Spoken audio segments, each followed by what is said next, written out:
Hoje vamos conhecer um pouco mais sobre o universo das meningites, saber que elas podem ser causadas por vários agentes e ter gravidades diferentes. É fundamental saber identificar sinais de alerta, bem como adotar medidas preventivas por meio de vacinação. Tem várias causas de meningite. As meningites virais, de maneira geral, nós podemos definir as meningites virais como as mais frequentes e que são menos relacionadas a sequelas e menos relacionadas aos óbitos, né?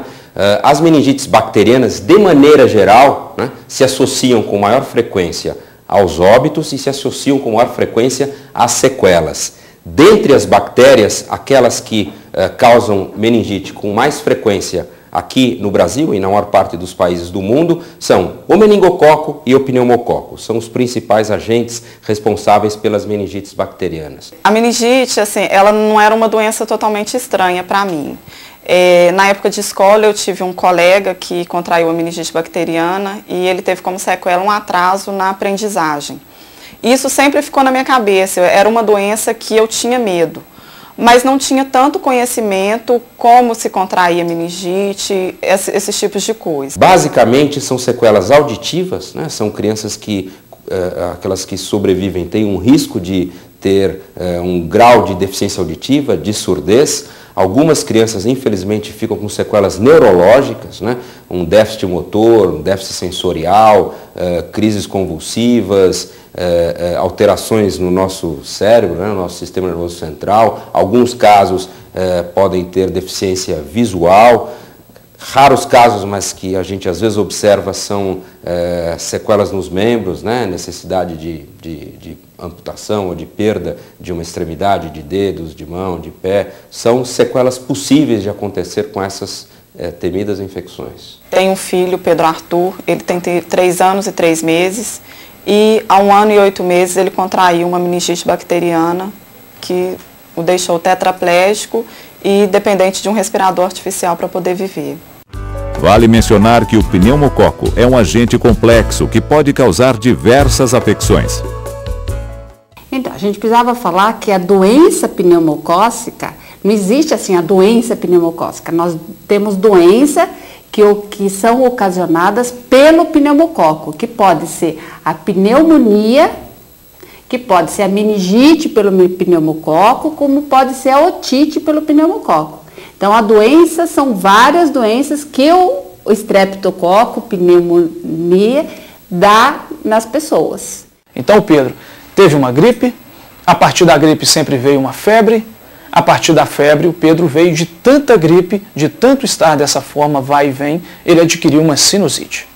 Então, a partir da sinusite, houve infelizmente aí a inflamação das meninges, onde atingiu aí a meningite na sua corrente sanguínea. Infelizmente, aconteceu o que nós estamos vivendo hoje, com uma lesão a nível de C2, deixando ele tetraplégico. Os sintomas da meningite são febre alta, náuseas, vômito em jato, rigidez na nuca, pescoço, podendo ainda ocorrer apatia, sonolência excessiva, confusão mental e manchas na pele.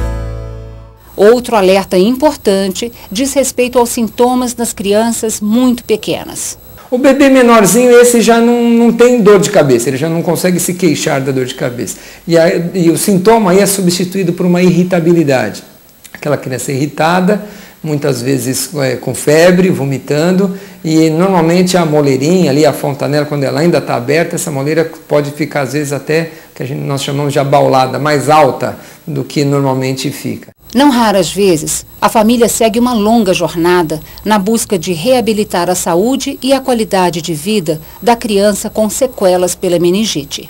Por não ter atingido o cérebro, que é o normal da meningite de acontecer, né? Então ele conhece todo mundo e a gente procura manter um clima alegre dentro de casa, até mesmo para ele não, né, cair em depressão, porque ele era uma criança normal até 1 ano e 6 meses de idade. O carinho da família, bem como o apoio dos amigos e da sociedade, é de fundamental importância. Um aprender diário que acreditar vale a pena.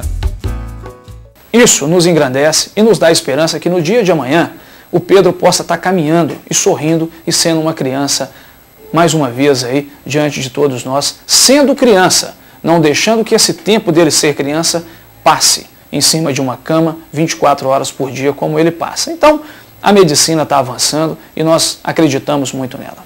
É de fundamental importância fazer a notificação compulsória, ou seja, informar ao serviço de saúde mais próximo que teve um caso de meningite, mesmo que seja apenas uma suspeita da doença. É importante isso, quando tem uma meningite meningocócica, não é só a vacina. Inclusive, quando eu tenho um caso numa escola, a vacina não faz efeito de imediato. Então, não é a vacina que vai proteger um segundo caso. Por isso que eu falei que é importante notificar.